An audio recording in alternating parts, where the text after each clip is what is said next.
भटकता घर।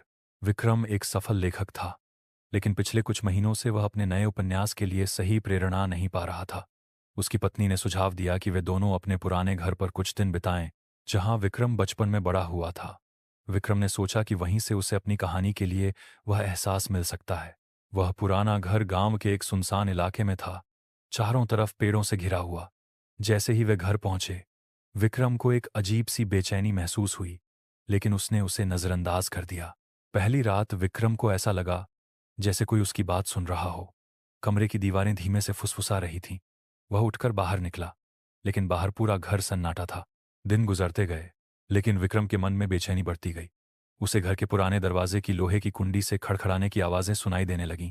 रात को कभी कभी उसे अंधेरे कमरे से कड़ाके की हंसी की गूंज महसूस होती। एक दिन विक्रम को घर की तहखाने में एक पुरानी किताब मिली, जिसमें अजीब सी लिपि में कुछ लिखा था।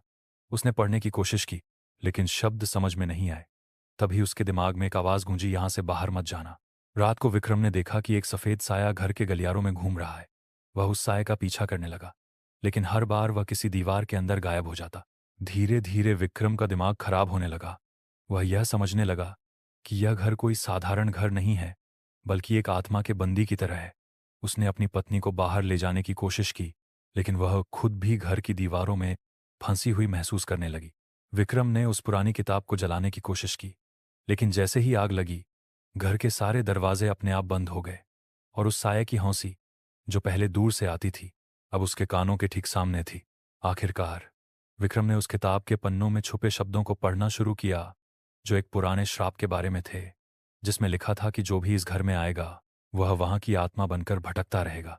समझते ही विक्रम ने खुद को घर से बाहर निकालने की कोशिश की, लेकिन हर दरवाजा और खिड़की मानो एक भयानक भूल भुलैया बन चुकी थी।